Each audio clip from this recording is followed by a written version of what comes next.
Hi friends, எல்லோரும் நல்லா இருக்கீங்களா? இப்போ நம்ம டேஸ்டியான ஈவினிங் ஸ்நாக்ஸ் ரெசிபி தான் பார்க்க போகிறோம். பொட்டேட்டோ கட்லெட் தான் எப்படி பண்ணுறதுன்னு பார்க்க போகிறோம். இன்றைக்கி தான் நான் ஃபஸ்ட் டைம் பண்ணுறேன்.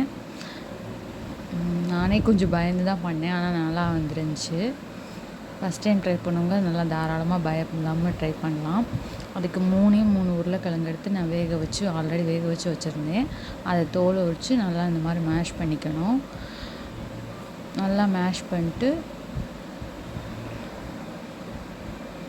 உருளைக்கிழங்கு நல்லா மேஷ் பண்ணதுக்கப்புறம் வெங்காயம் பொடியாக நறுக்கி வச்சுருக்கேன், அது கொஞ்சம் போட்டுக்கிறேன்.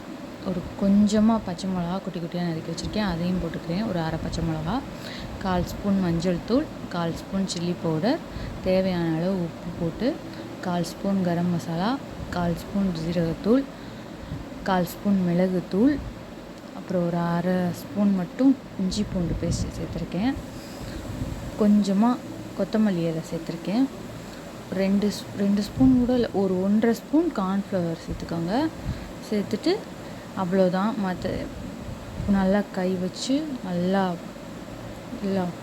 உருளைக்கிழங்கூட எல்லாமே இதாகிற அளவு மிக்ஸ் ஆகிற அளவுக்கு நல்லா பிசைஞ்சு விடணும். நல்லா ரொம்ப நேரம் பிசைஞ்சாலும் உப்பு எல்லாமே ஒன்றா மிக்ஸ் ஆகும்.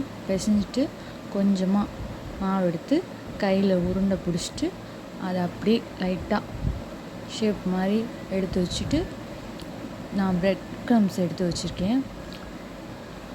ஆல்ரெடி மிக்சியில் போட்டு எடுத்து வச்சுருக்கேன். அதில் நான் கோட் பண்ணிவிட்டு தனியாக எடுத்து வச்சுருங்க. இப்படியே எல்லாத்தையுமே ஒவ்வொன்றா எடுத்து கோட் பண்ணி தனியாக எடுத்து வச்சுருங்க. கட்லெட்டுக்கு முக்கியமே அந்த ஷேப்பு தான். அதை மட்டும் நல்லா பார்த்து அந்த ஷேப்பை கரெக்டாக எடுத்துக்கோங்க. எடுத்து எல்லாத்தையுமே இதே மாதிரியே பிரெட் க்ரம்ஸில் கோட் பண்ணி தனியாக எடுத்து வச்சுருங்க.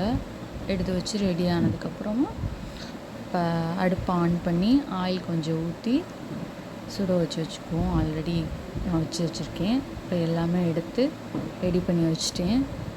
இப்போ ஒவ்வொன்றா எடுத்து போட வேண்டியதுதான். அடுப்பை சிம்மில் வச்சுக்கோங்க. அடுப்பை சிம்மில் வச்சுட்டு ஒவ்வொன்றா எடுத்து போட்டு ஒரு ஃபோக் எடுத்து இந்த மாதிரி கொஞ்சம் கொஞ்சமாக மெதுவாக திருப்பி விடணும். நல்லா திருப்பி விட்டு திருப்பி விட்டு வேக விடணும். இப்படி நல்லா ப்ரௌன் கலரில் வந்ததுக்கப்புறம் எடுத்துட வேண்டியது. மீதி உள்ளதையும் நான் போட்டு எடுத்துடுறேன். ரெடி ஆயிடுச்சு நம்ம கட்லெட்டு. அது கொஞ்சமாக டொமேட்டோ சாஸ் எடுத்து வச்சு அதில் கொஞ்சமாக டிப் பண்ணி சாப்பிட்டோம்னா சூப்பராக இருக்கும். குழந்தைங்களுக்கு ரொம்ப பிடிச்ச ஸ்நாக்ஸ். ட்ரை பண்ணி பாருங்கள்.